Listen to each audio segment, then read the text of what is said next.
If you believe it, you're gonna make it.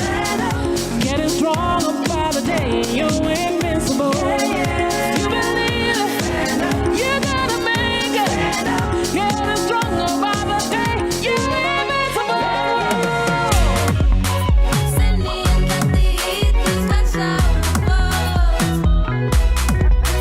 Yeah. How I wish I could, how I really wish I could. Yeah, indeed. Good evening, Mzansi. Welcome to your Tuesday edition of TrendingSA right here on SABC3, where we give you the latest trends and topics, and they're signed, sealed, and ready to be delivered to you. I am, of course, the king of this house, Dude Love, sitting pretty on the throne as per usual, helping me serve you the tea. Are the only sharpshooters you need. I'm talking about Mr. Flavor. I'm talking about the king of the A-Wave. 6 a.m. and 6 p.m. with his thing. I'm talking about more flavor. I can't keep up. I look in the mirror and sometimes Mweti cannot believe he's Mo Flavor. And of course, my absolute fave, the lightest one in the room, shady, spicy, the emperor of Umlazi, Mablair. Good evening to all of you. We are live. The slowest good evening on earth. My goodness, what was that? But guys, before we get to top trends, I just want to share something that I saw today on social media. Yes. The lawyers were talking about the fact that, did you guys know that as soon as somebody pays lobola for you, it's considered a customary marriage and you are married in community of property? That's default. So should you guys break up before you sign that contract, that anti-nuptial contract, you can actually take half. I know that's right. Those cows are coming and I will be ready on that type of top trends.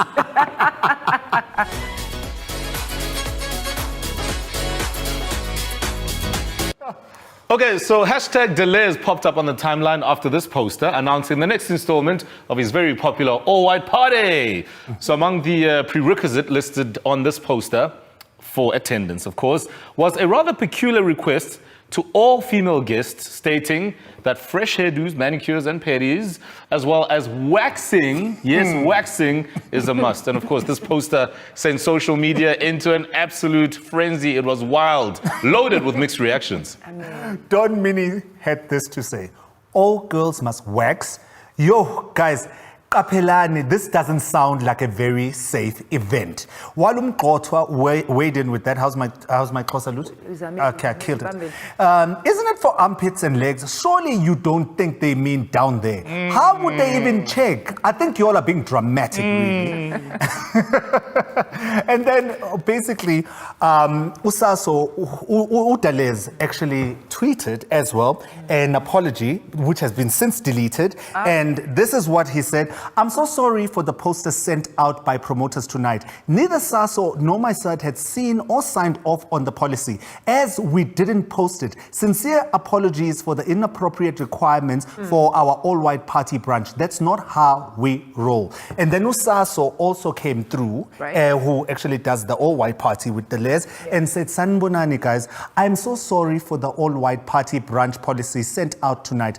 The requirements were highly inappropriate, and for that, we want all of our guests, including the ladies, to enjoy a safe space, party space with us. Guys, what do you make of the situation? First of all, I didn't get the invite, and I don't know what happened. You didn't wax. But if I did get an invite like this, I would feel, that it's very insulting, especially considering that we are all, adults who go to events, so it is very patronizing. Yeah. It's to say that we don't know how to behave when we go out to these parties.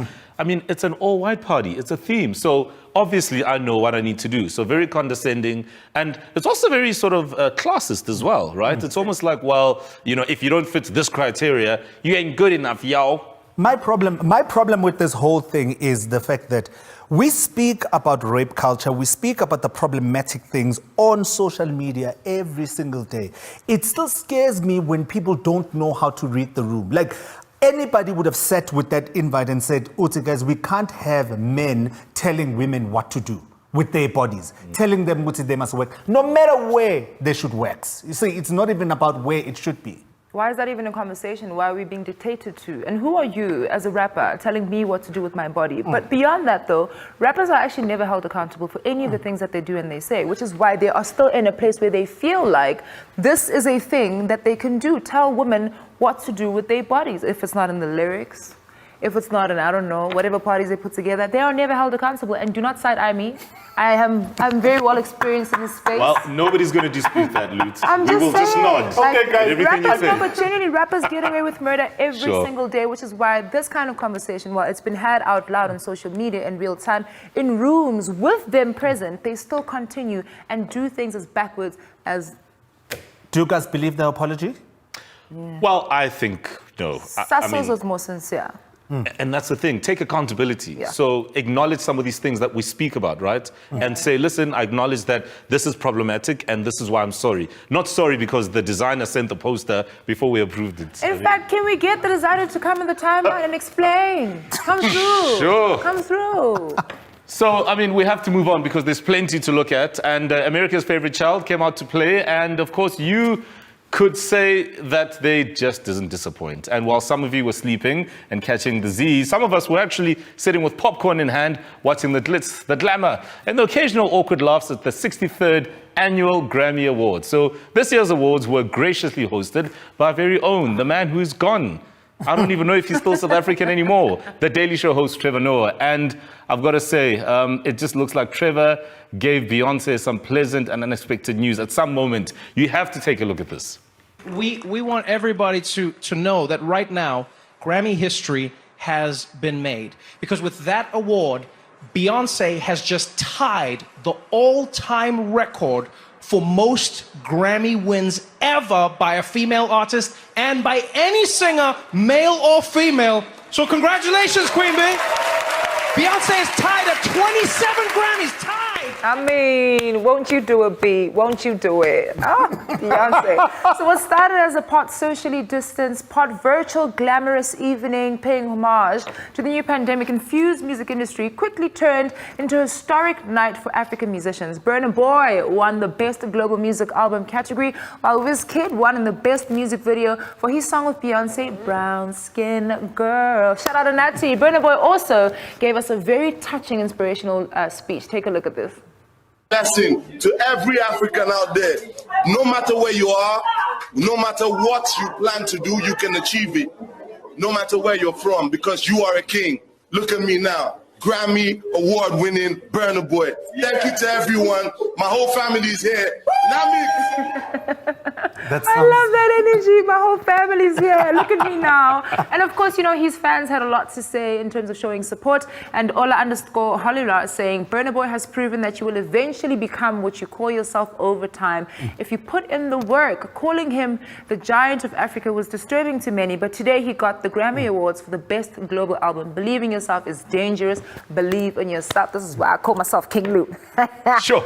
I mean, so much can be said about the Grammys, and I must be honest. I mean, Trevor Noah is probably the first person ever to tell Beyonce to wait and stop in the stride. And the last. Right? I mean, I don't even know if Jay-Z has ever done that. I mean, that is power, right? And how beautiful was it for you know, some of our artists from this continent, right, to actually win awards? I mean, that was beautiful. And there's so much diversity in our music, and the world wants to hear that diversity, whether you're in South Africa, Nigeria, anywhere. Right? And also, how amazing was it to watch Trevor like host and just make us so proud and do such an incredible job, like, shoo, and not be starstruck by Beyonce.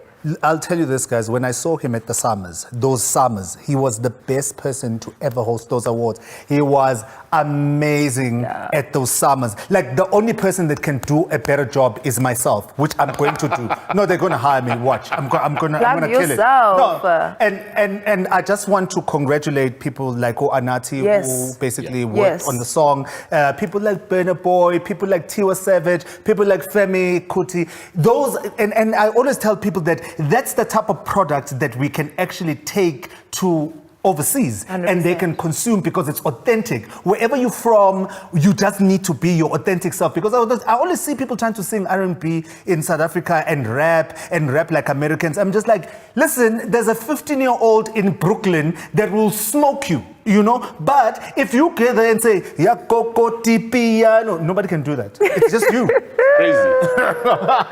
It is a lot. It is a lot. Guys, we still have more trends and topics coming your way, and later we bring you another installment of Flowers Not Fists, brought to you by our besties at Vodacom, keeping women connected. Remember, Vodacom is giving away 5 gigs of data every single day. So check out our social media pages, including mine, my pinned tweet. I'm giving away some data courtesy of Vodacom. It's Sound 3. We'll be back.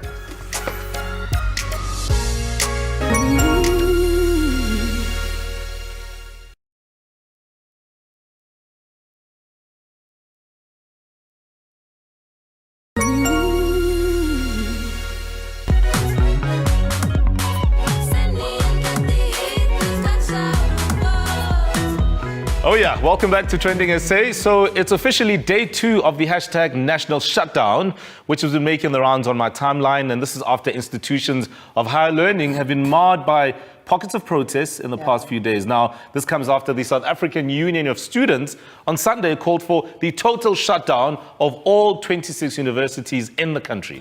So this ongoing protest at various campuses in the country has left a number of students wounded. On Monday, the student body, SAUS, issued a list of demands which they want the government and institutions of higher learning to address urgently. Among them is the scrapping of the 13 billion rand historical student debt. Sure.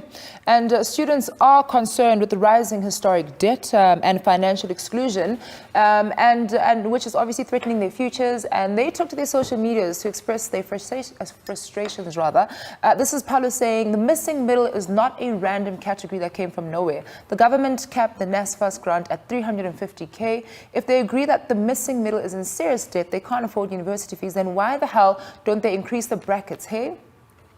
Yeah, makes so much sense. I'm Busani saying there's enough money for grants, but none for education. Free education alone is not enough. You cannot teach a starving child. This is very, very true. And to help us recount the continuing total shutdown of institutions of higher learning over financial exclusion and historical debt in the country, we are now joined by the Deputy Secretary General of the South African Union of Students, Sibusiso Thwala. Welcome, Sibusiso. How are you? No, we're very well, and thank you for having us.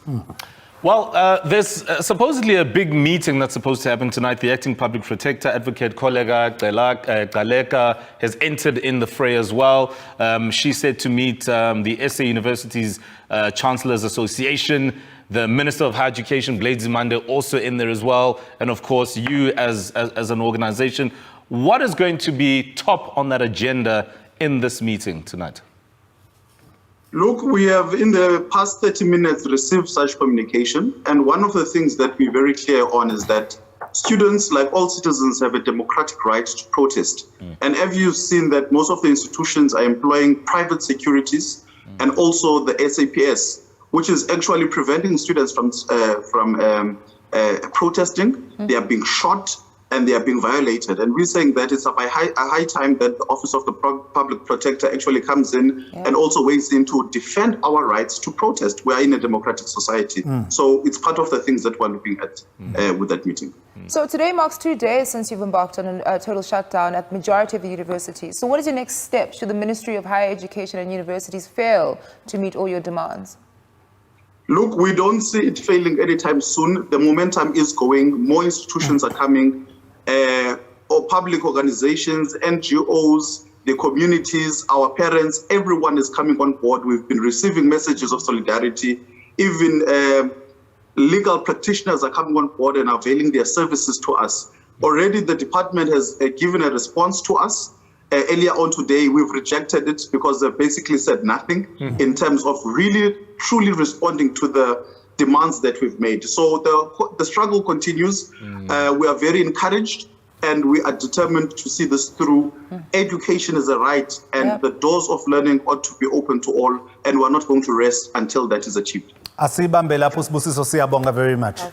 Thank you. Thank you. So 2 days ago, Patrice Motsepe was elected as the new president of the Confederation of African Football. And in the spirit of jubilation, his family decided to send him a congratulatory message in this interesting video, which has been making rounds on my timeline. Take a look. Dad, this is a message from the family. We just wanted to congratulate you on your appointment for CAF President. You've been working very hard. We're extremely proud of you, and we know you'll do a phenomenal job. The whole family is behind you. South Africa is behind you.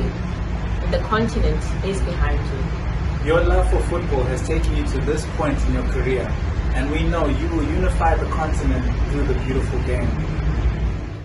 I can tell you for free, I'm behind the tall one. I want to know how old he is. Okay, Chiefs were definitely troubled by the static and awkwardness of the video and came for the family with various tweets. We had, "You don't need to know my name," saying this. They could have just sent him a WhatsApp voice note. They must e-wallet us 100 Rand each for being behind him. You know what I mean? I hear you though. M. Mudim was saying, "Money kills a celebration emotion, especially when you're part of the elite. You must always worry about what people think and how this, how that, your cycle and associates, business, this and that, and it forces you to forget about yourself but focus on people's views and reactions about you." And okay, cool. We had Emmanuel Modisa coming for everybody on the timeline in this one, saying, "Imagine the misplaced energy to spew foul. Can't we appreciate that at least one of us has made it? Then we checked who's next, because the victory for us demands that more of us reach such heights, and the spin-offs are commendable." That was a complicated tweet to read. You know what's even more complicated, Loot, is that video. I mean, for me, the first thing that I thought was going to happen is that they were going to sing. I mean, if you look at how they're all set up, you know, they are ready to burst into song. They should have rather just sang the congratulations, sang the message, because that's how they're set up, like a choir. But if you're busy making money, you really don't need to know how to like present like you're on TrendingSA. Do you know what I mean? Guys, I'm just asking myself, why is everybody mad at them standing in that stepford wife situation and saying congratulations? They are rich, they can do whatever. In fact, sorry, I take it back. They're wealthy, they can do whatever they want. The fact that they got matching suits and they stood there, I love it. I just wonder though, Uguti, is that how they talk when they're sitting? I hardly think so, but all I want to say is, ladies, your time is now. Okay? Let us rock, all right? I'm going to try go for tall, okay? You guys can have the rest. I'm playing. Can we just do the show like that, right? All right, let me do it. Cool. We are going on a quick ad break. When we come back, we bring you our Flowers Not Fists feature, powered by our friends at Vodacom. And tonight, we unpack the signs that your drink has been spiked. You don't want to miss that. Stay tuned. Tuta on 3.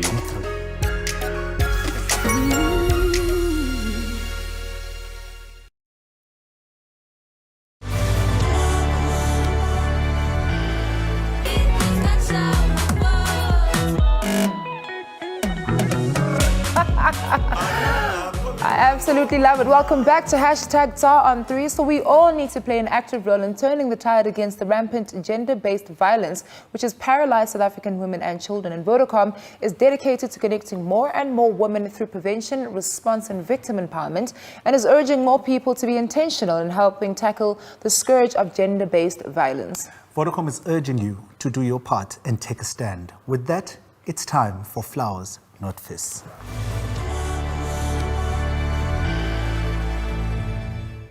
Drink spiking. I mean, this is not new, and it's definitely more common than people would actually think. And very often, women are the targets. They are the victims of this thing.